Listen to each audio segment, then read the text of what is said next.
3.4 example code 3.4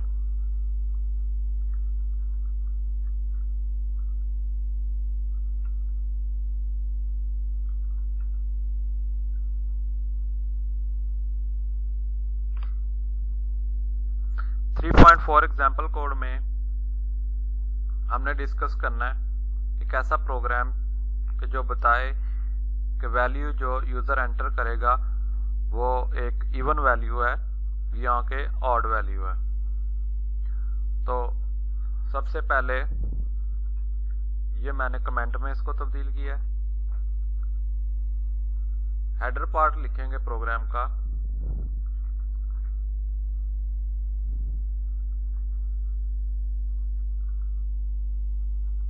studio.h main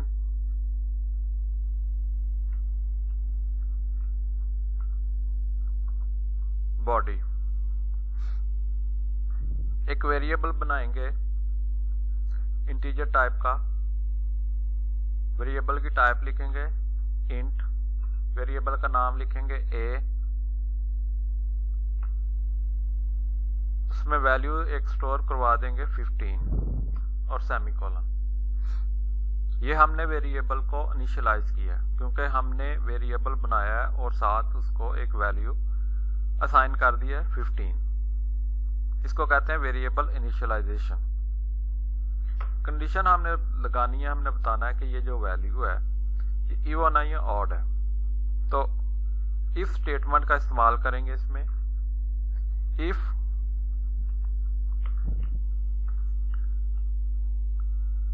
if statement में आप semicolon या स्टेटमेंट टर्मिनेटर नहीं लगाते। वेरिएबल लिखेंगे a variable modulus 2 exactly equal to 0।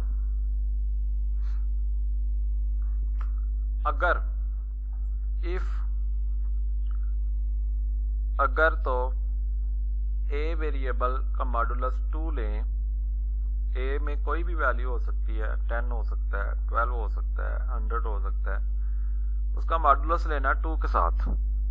अगर तो वो मॉडुलस का आंसर 0 आ जाए। मॉडुलस आपको पता क्या होता है?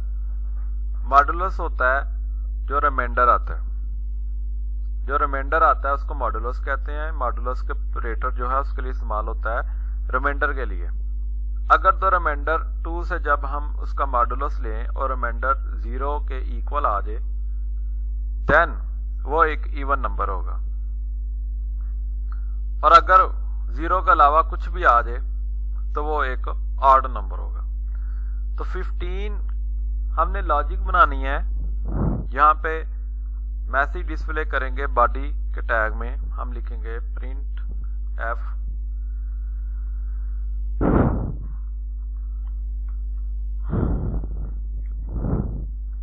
मैसेज डिस्प्ले करेंगे द वेरिएबल ए कंटेन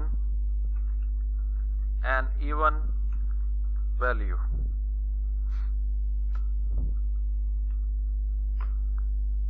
एक और मैसेज डिस्प्ले करते हैं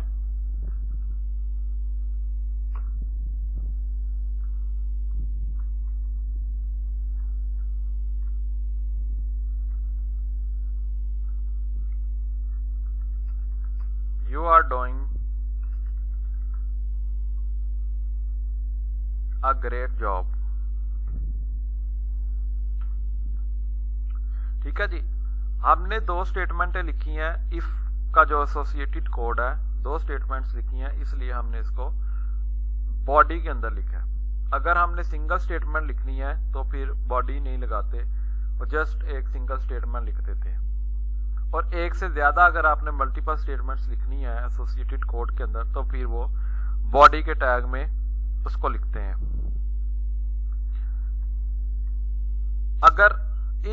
अगर तो इसका मॉडुलस 0 के इक्वल आ जाएगा तो ये इसका एसोसिएटेड कोड जो है ये रन होगा।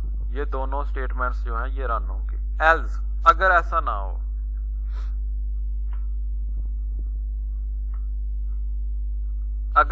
हो, तो मैसेज डिस्प्ले कर दे द वैल्यू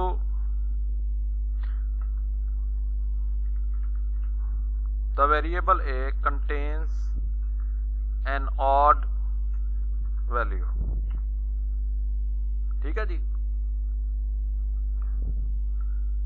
तो ये हमने कंडीशन एक लगाई है इफ स्टेटमेंट का इस्तेमाल कर इफ एल्स स्टेटमेंट का इस्तेमाल करते हुए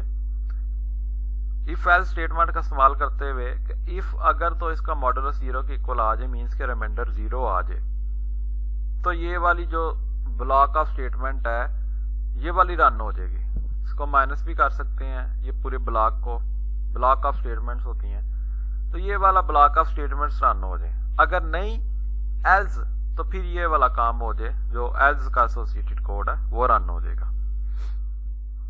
तो एल्स के एसोसिएटेड कोड में एक स्टेटमेंट लिखी है इसलिए इसको ब्लॉक में नहीं लिखा। अगर हम ज्यादा स्टेटमेंट्स लिखेंगे तो फिर एल्स की जो एसोसिएटेड कोड है उसकी जो स्टेटमेंट्स हैं उसको भी ब्लॉक में लिखा जाता है। रन करके देखते हैं इसको।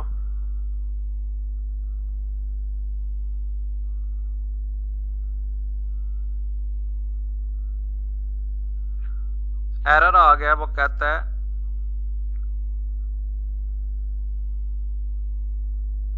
Undefined reference to print.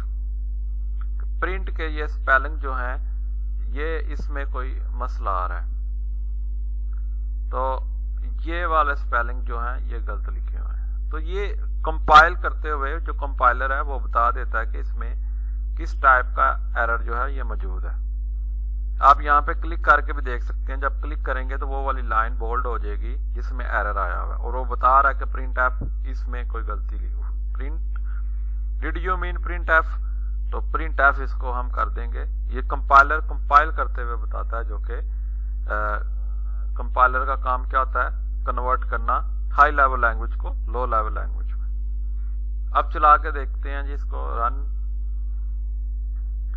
Run करने के बाद हमारे पास एक मैसेज डिस्प्ले हुआ है, लिखा हुआ है the variable a contains an odd value, कि जो ए वेरिएबल है इसमें एक ऑड वैल्यू है, मींस कि इसका मॉडुलस 0 नहीं आया। तो फिर ये वाली स्टेटमेंट जो ब्लॉक वाली है ये रन नहीं हुई,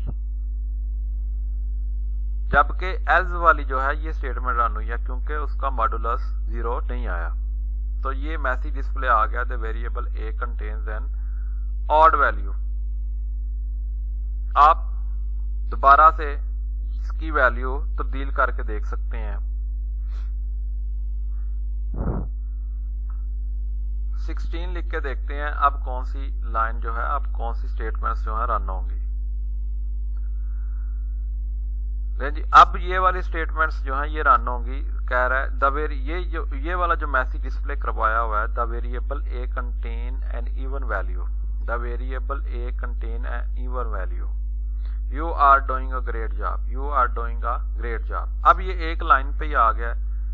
आपको पता है हमने लाइन ब्रेक करनी हो उसके लिए /n जो है वो इस्तेमाल करते हैं ताकि ये दोनों दो लाइंस के ऊपर आए, लाइन ब्रेक होके आए। तो ये हम लिखेंगे यहाँ पे /n।